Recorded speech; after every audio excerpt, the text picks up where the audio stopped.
생명 주님 손에 내 삶은 그 안에 있네. 주여, 지식을 넘어서 나의 감정을 넘어서 나의 연약함과 한계를 넘어서 진정 하나님을 알고 싶고 참으로 하나님을 만나고 싶고 정말 하나님을 경험하고 싶고 하나님과 동행하는 인생을 살고 싶어 주 앞에 나아왔습니다.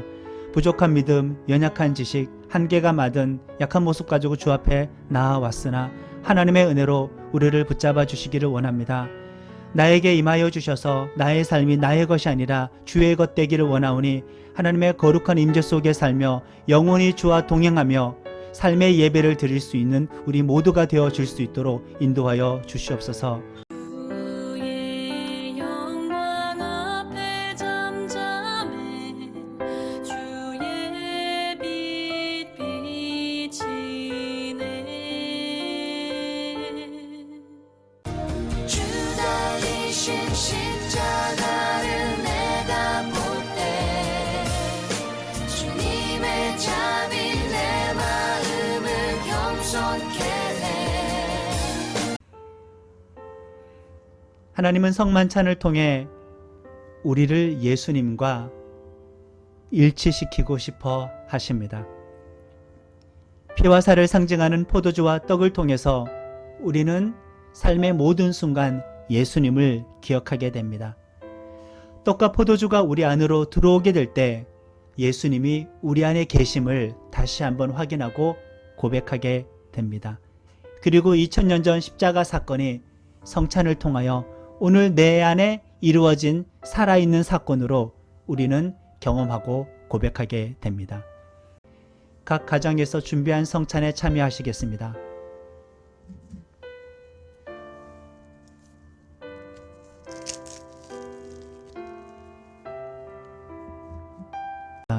성찬을 통하여 예수님과 신비로운 연합을 경험하게 해주셔서 감사합니다.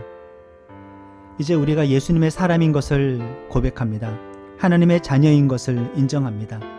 예수님의 제자인 것을 결단합니다. 거룩한 사명을 감당하여 주님께 영광을 돌리는 그런 인생이 되게 하여 주시옵소서. 삶 속에서 하나님의 아름다움을 증거하는 증인의 삶을 살도록 능력 주시옵소서. 예수 그리스도의 이름으로 기도드립니다. 아멘. 오늘 하나님께서 우리들에게 주시는 말씀은 요한계시록 22장 13절의 말씀입니다. 나는 알파와 오메가요 처음과 마지막이요 시작과 마침이라. 아멘. 사람은 시작과 끝을 가지고 싶어 합니다. 시작에 서고 싶은 것은 일의 계획을 내 뜻대로 하고 싶고 끝에 서고 싶다라는 것은 자신이 이 일을 이루었다고 확인하고 싶고 결과물과 함께 본인의 업적을 자랑하고 싶기 때문입니다. 과정은 시작과 끝을 이어주는 것인데 이것만큼은 회피하고 싶은 것이 솔직한 마음일 것입니다. 시작과 끝은 가지고 싶으나 과정은 피하고 싶죠. 과정이라는 말에는 수고, 노력, 고생, 성장, 훈련 이런 모든 것들을 포함하고 있기 때문입니다. 모두가 끝과 결과를 가장 중요하다 말하겠죠. 어차피 끝을 향해 진행되는 것, 최종 결론, 최종 정답을 향해 진행되는 것이니 지나가는 과정을 소홀히 해도 될까요? 과연? 이름 있는 신학자, 목회자, 영성가들, 기독교 저술가들이 신앙에 있어서 최종적으로 꺼내는 것이 결국엔 사랑인 것을 봅니다. 하나님을 사랑하고 사람을 사랑하는 것, 모든 것을 사랑하는 것을 그들의 가르침의 끝, 사역의 끝에 가서 강조합니다. 아직까지 신앙의 여정에서 그 수준에 도달하지 못한 미성숙한 신자가 대부분입니다. 앞으로 긴 세월 성장해 나가야 하는 성도들은 다양한 신앙의 여정을 통해서 최종적으로 그 결론, 그 가르침에 도달하게 될 것입니다. 아직은 도달하지 못했지만요. 신앙의 성숙 과정 가운데 다양한 신앙의 가치관과 내용을 배우고 경험하고 추구하면서 그리고 신앙관을, 신앙의 목표를 수정하고 조정하면서 사랑을 최종적인 목표로 삼고 그 끝을 향해 갈 것입니다. 어차피 신앙 여정의 끝이 사랑이니까 과정 가운데에 경험할 다양한 신앙의 가치들과 내용들을 평가절하하면서 생략하면서 사랑만을 가르치는 것이 옳은 일이겠습니까? 과정을 통해서 끝, 바로 사랑을 배워야 하지 않겠습니까? 믿음, 소망, 사랑, 이 셋 중에 사랑이 최고이기 때문에 사랑만을 말하리라? 그것은 아닙니다. 그 중에 제일이 사랑인 것은 맞습니다. 그러나 고린도전서 13장 13절에 그런즉 믿음, 소망, 사랑 이 세 가지는 항상 있을 것인데 라고 같이 공존하고 있다는 것을 분명히 밝히고 있습니다. 믿음도 있어야 하고 소망도 있어야 합니다. 최고가 있다고 해서 다른 것들이 필요 없다는 것은 아닙니다. 믿음의 분량이 장성하지 못한 사람들, 믿음의 수준이 낮은 사람들에게 그 수준에서 배우고 경험해야 할 것들보다 그 과정을 이미 지나온 사람이 자기 수준에서 배우고 경험한 것들을 최종적이라고 해서 가르치는 것이 과연 지혜로운 방법이겠습니까? 왜 누군가의 믿음이 성장하는 과정을 존중하지 못하고 각자가 성숙한 끝에 서서 과정을 지나가는 성도들에게 자꾸 가르치듯이 말하려고만 할까요? 정답지를 바로 보여준다고 해서 그 사람의 실력이 늘어나지는 않습니다. 그 정답에 도달하기까지 그 문제를 풀어가는 과정을 배워야 그 정답이 이해가 되고 그 주제가 소화가 된 것입니다. 선교 역사 초기 국가나 후진국에 복음을 전할 때에는 예수천당, 불신지옥, 예수 믿고 세상 복을 많이 받을 수 있는 것이 강조될 수밖에 없습니다. 당장 그들에게 삶의 변화, 인격적인 신앙, 세상의 공의와 정의, 성령의 열매, 사랑을 강조할 상황과 수준이 안 됩니다. 고상한 신학자들이 선교사들이 전하는 복음과 수고를 무시할 수 없는 것이지요.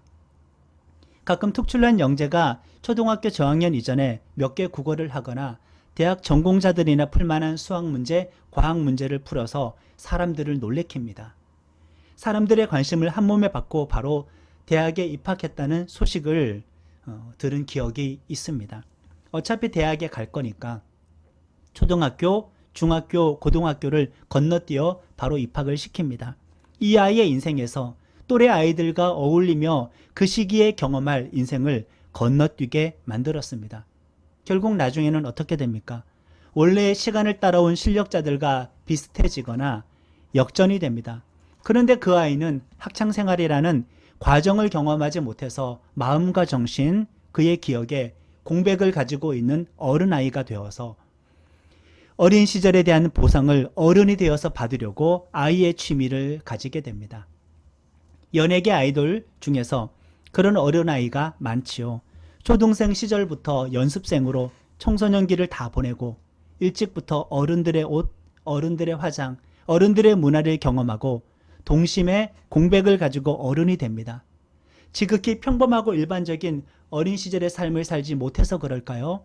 인기의 환호성이 사라지면 왜 이리 정신적인 병, 마음의 병을 앓게 되는 경우가 많을까요? 평범한 삶을 누리고 평범한 사람들과 관계하는 것을 어려워합니다. 극도로 외로운 영혼이 되어버립니다. 당연히 경험해야 할 과정의 삶을 경험하지 못해서 그렇습니다. 사랑에 대해서, 선교에 대해서도 이야기했었는데 신앙생활에서 이런 실수를 많이 합니다.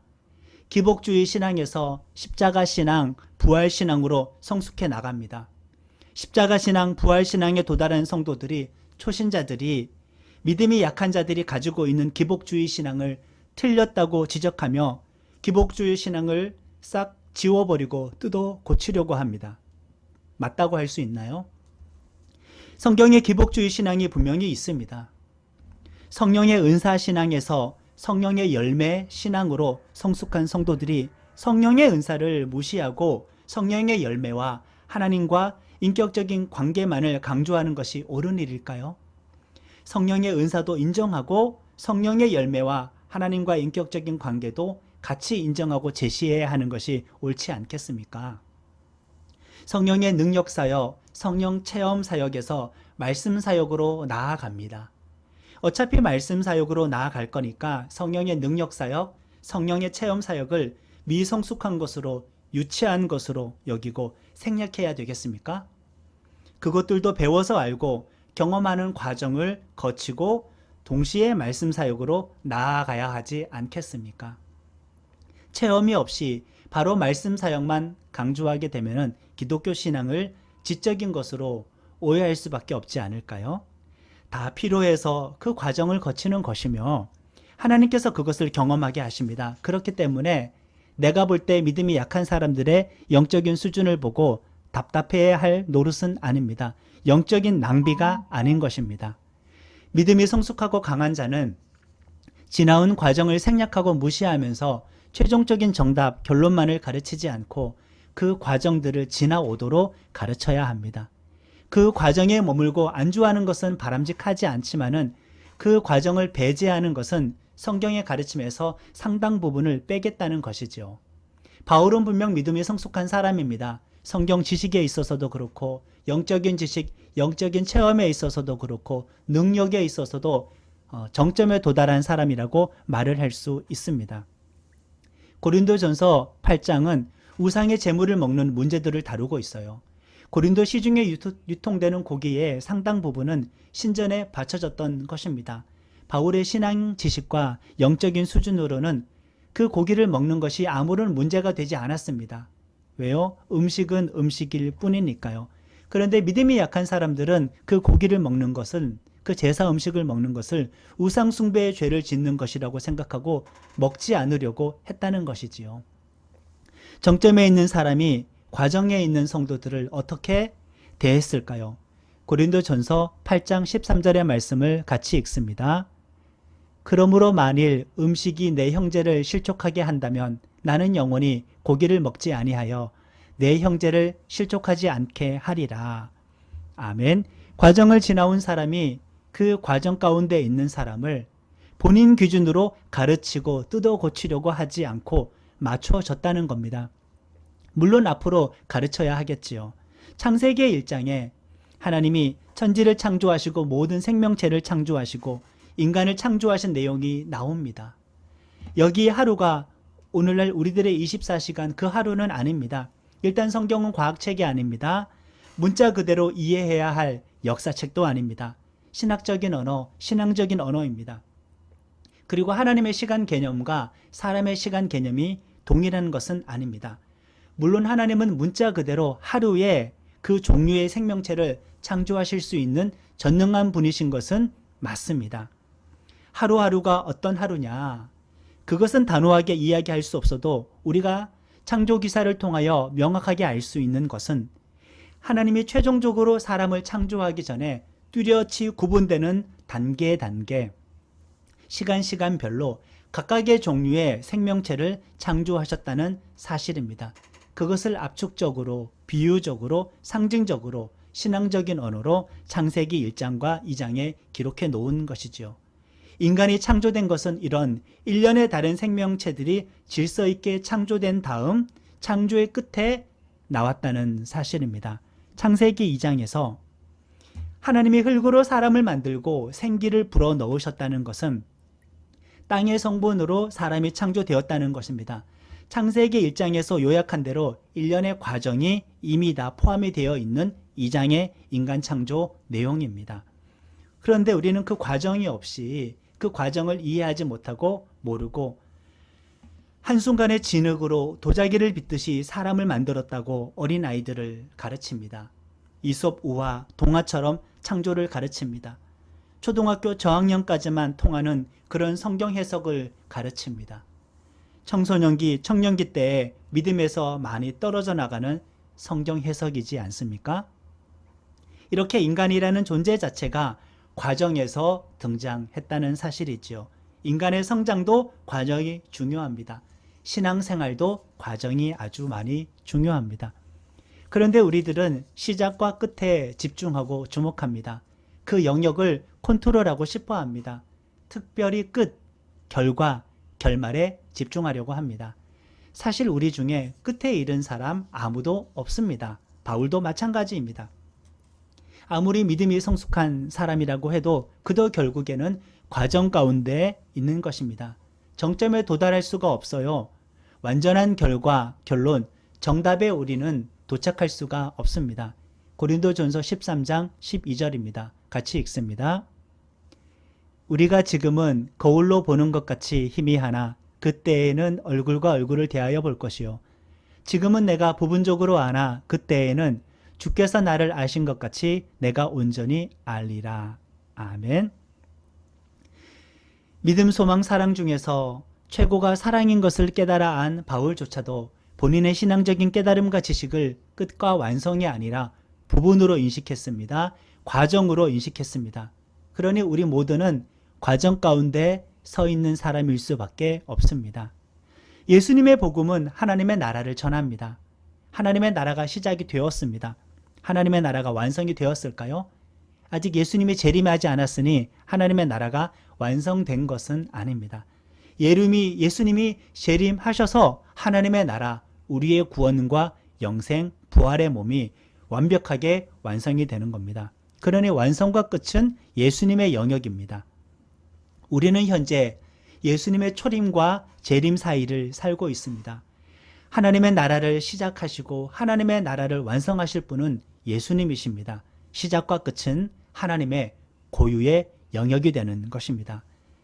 계시록 22장 13절의 말씀을 다시 한번 읽습니다. 나는 알파와 오메가요, 처음과 마지막이요, 시작과 마침이라. 같은 내용이 단어만 바뀌어서 3번 반복됩니다. 예수님이 시간과 구원과 하나님 나라를 포함해서 모든 것의 출발점, 시작이자 모든 것의 마무리, 끝, 완성이라고 분명히 밝히고 있습니다. 시작과 끝은 하나님의 영역입니다. 예수님의 영역입니다. 성령님의 영역입니다. 사람 중 누구도 시작과 끝에 서 있을 수 없습니다. 내가 어떤 일을 계획해도 하나님께서 앞서 계획하신 것입니다. 내가 마무리 지을 수는 없습니다. 나는 나의 역할만 감당하면은 사명을 다 감당하는 것입니다. 시작과 끝을 주도하려고 하는 것은 우리들의 역할을 넘어서는 것입니다. 예수님이 재림하셔서 하나님의 나라와 구원을 완성하실 때까지 우리는 과정에 충실해야 합니다. 우리들의 믿음은 이렇게 과정일 수밖에 없습니다. 자, 이제 이 가르침을 가지고 구원의 문제로 한번 넘어가 보겠습니다. 구원도 과정입니다. 예수님이 아직 재림하지 않았습니다. 그러니 우리의 구원이 완성되었다고 말을 할 수는 없습니다. 구원의 완성과 끝은 우리가 알 수도 없습니다. 예수님에게, 하나님에게 전적으로 달려 있습니다. 그런데 신자들은 자꾸 구원의 확신, 구원의 완료, 구원의 종결을 말합니다. 예수님이 재림하기도 전에 내가 나의 구원의 끝을 말할 수 있습니까? 장담할 수 있습니까? 내가 구원의 확신을 가진다고 내 구원이 완료됩니까? 나의 구원이 나의 일회적인 구원, 나의 구원이 나의 일회적인 믿음, 일회적인 고백에 좌우가 됩니까? 나의 믿음도 지금 끝에 도달하지 못하고 진행형인데 왜 우리는 구원의 완료를 말합니까? 그것도 나의 확신에 근거해서 말합니까? 오실 예수님에게 근거해서 우리는 나의 구원을 이야기해야 합니다. 나의 구원의 시작과 끝은 예수님에게 달려 있으니 나의 구원도 진행형입니다. 그러니 우리는 두렵고 떨림으로 우리의 구원을 이루어 가야 합니다. 물론 구원의 은혜를 받은 것에 대해서 감사하는 마음으로 고백적인 위치에서 우리는 구원의 확신을 감격해서 말을 할 수는 있습니다. 그러나 나의 구원의 완성은 나의 확신에 달려 있지 않고 예수님에게 달려 있다는 사실을 우리는 잊지 말아야 합니다. 구원의 완료는 나의 몫이 아니다. 나의 영역이 아니다. 로마서 3장 22절의 말씀을 한 목소리로 읽겠습니다. 곧 예수 그리스도를 믿음으로 말미암아 모든 믿는 자에게 미치는 하나님의 의인이 차별이 없느니라. 이 구절을 근거해서 이 신칭이 내가 믿어서 구원받는다, 내가 믿어 구원의 확신을 가져서 내가 구원받는다라고 이 구절을 근거로 해서 많이 단정을 합니다.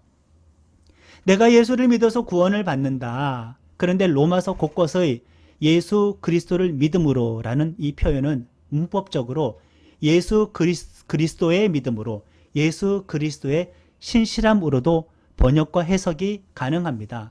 그러니 곧 예수 그리스도의 믿음으로 말미암아, 곧 예수 그리스도의 신실하심으로 말미암아, 이렇게 이 구절을 해석할 수 있는 것이죠. 이렇게 해석을 하면은 나의 구원의 확신과 믿음에 근거하지 않고 예수님의 신실하심에 근거하게 됩니다. 그러니 내가 확신한다고 해서 내 구원을 보장하거나 장담하는 원칙이 사라지게 되는 것이죠. 평생 예수님의 신실하심에 의지할 수밖에 없게 되는 겁니다. 현재 진행형의 구원관을 가질 수밖에 없게 되는 것입니다. 그러니 우리는 평생 예수님의 신실하심을 의지하면서 구원의 끝을 바라보고 신앙의 여정에 충실해야 합니다. 나의 확신은 흔들릴 때가 많지요. 확신이 흔들리지 않았을 때 고백했던 그 한 번의 고백, 그 이례적인 고백, 그 단회적인 고백을 가지고 내 구원의 문제를 종결짓지 말아야 합니다. 나는 구원 문제 끝에 서 있을 수 없습니다. 그것은 예수님의 영역입니다. 우리는 그런데 자꾸 구원의 확신과 완료, 구원의 보장 문제 받고 싶어 합니다. 지금 신앙생활을 안 하고 있다면, 지금 예수님과 동행하지 않고 있다면, 지금 예수님의 몸인 교회 공동체에서 이탈했다면 과거의 본인이 단회적으로, 일회적으로 구원의 확신을 가졌어도 무슨 소용입니까? 과거의 나의 한 번의 믿음과 고백이 나의 구원의 핵심이 아니라 예수님의 믿음, 예수님의 신실하심을 평생 의지하고 살아가는 것이 내 구원을 좌우하는 것이라면 과거의 고백이 절대적인 나의 구원을 보장해 주지는 못한다는 겁니다. 말 그대로 우리들은 두렵고 떨림으로 우리들의 구원을 이루어야 합니다. 여기서 우리들은 이제 무슨 결론에 도달할 수밖에 없습니까? 우리가 구원의 문제를 끝낼 수 없고 예수님이 구원의 문제의 끝이고 우리는 과정 가운데 있다면 우리들에게 남아있는 것은 무엇이겠습니까? 삶이 남죠. 하나님과 관계를 맺고 동행하는 삶이 중요해집니다. 그 과정이 우리들의 몫입니다. 믿음의 삶, 구원의 삶, 구원에 합당한 삶을 살고 구원의 끝은 예수님에게 맡겨야 합니다. 그런데 잊지 마십시오. 누군가는 본인의 구원 확신 신앙에 머물러 있는데 방금 우리가 들었던 이 설교 말씀을 근거로 해서 그 과정 가운데에 있는 성도들에게 틀렸다고 바로 지적하는 것은 지혜로운 방법이 못 된다고 이미 설교 중에 언급을 해 드렸습니다.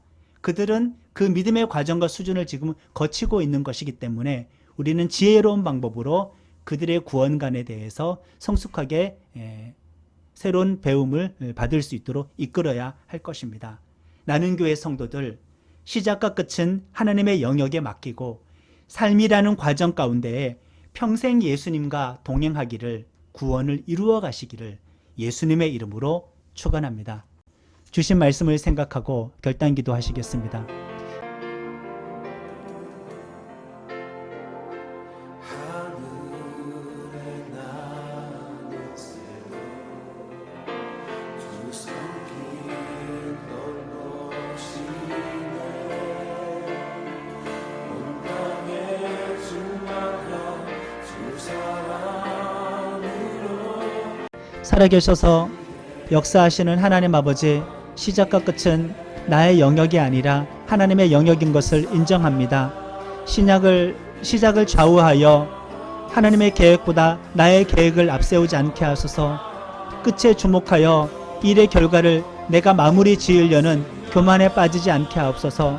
예수님 재림하실 때까지 그 과정 가운데 머물러 있는 우리들은 삶이라는 그 과정에 충실하여 믿음의 여정에서 승리하고 구원의 여정에서 승리하고 평생 예수님과 동행하면서 우리의 구원을 두렵고 떨림으로 이루어 갈 수 있도록 그런 믿음과 그런 은혜와 그런 능력을 주시옵기를 원합니다. 하나님 아버지, 우리들의 믿음이 제자리에 머물러 있지 아니하고 항상 성장하기를 바랍니다. 언제나 성숙하기를 바랍니다. 성장의 과정을 생략하여서 결과에 대해서, 결론에 대해서 지식만 취하지 않기를 원합니다. 각각의 단계의 믿음의 수준에 머물러 있는 모든 성도들을 제대로 다 이해하고 공감하여 그들을 바르게 가르칠 수 있도록 우리도 그런 모든 배움의 과정을 경험하여서 균형 잡힌 신앙관을 갖기를 원합니다. 그 그리하여 바른 양육자가 되게 하여 주시옵소서. 그리고 무엇보다 나의 구원이 나의 확신에 근거하지 않고 예수님의 믿음과 예수님의 신실하심에 근거한다는 것을 주신 말씀을 통하여 알았사오니 평생 예수님을 의지하는 이 의지함에서 멀어지지 아니할 수 있도록 주님께서 우리들을 인도하여 주셨기를 원합니다. 우리나라에 한때는 신앙생활 했었지만은, 한때는 구원의 확신을 고백했었지만은, 지금은 신앙생활하지 않고 예배하지 않고 하나님의 몸된 신앙 공동체에서 떨어져 나오는, 교회를 다니지 않는 잠정적인 신자들이 100만에서 200만 가량 있습니다. 그들이 주님 구원을 완료로 여기지 아니하고 구원을 진행용으로 여겨서 다시금 두렵고 떨림으로 유일한 구원자 예수님께로 돌아올 수 있도록, 그들의 구원관을 수정하여 주님을 찾을 수 있도록 인도하여 주셨기를 원합니다. 평생 예수님과 동행하는 삶 승리할 수 있도록 더욱더 우리들에게 구원의 은혜를 충만하게 채워주시고 믿음을 충만하게 채워 주시옵소서. 예수님의 이름으로 기도드립니다. 아멘. 나 그대들과 함께 걸어가네. 나 그대들과 아내를 여네. 지나간 어물 어둠의 날들이 하나님의 사랑과 예수님의 은혜와 성령님의 교통하심이 시작과 끝은 하나님께 맡기고 삶이라는 과정 가운데 구원을 이루어 가기를 결단하고 다짐하는 나는 교회 모든 지체들에게 지금부터 영원토록 함께하여 주시기를 간절히 축원하옵나이다. 아멘.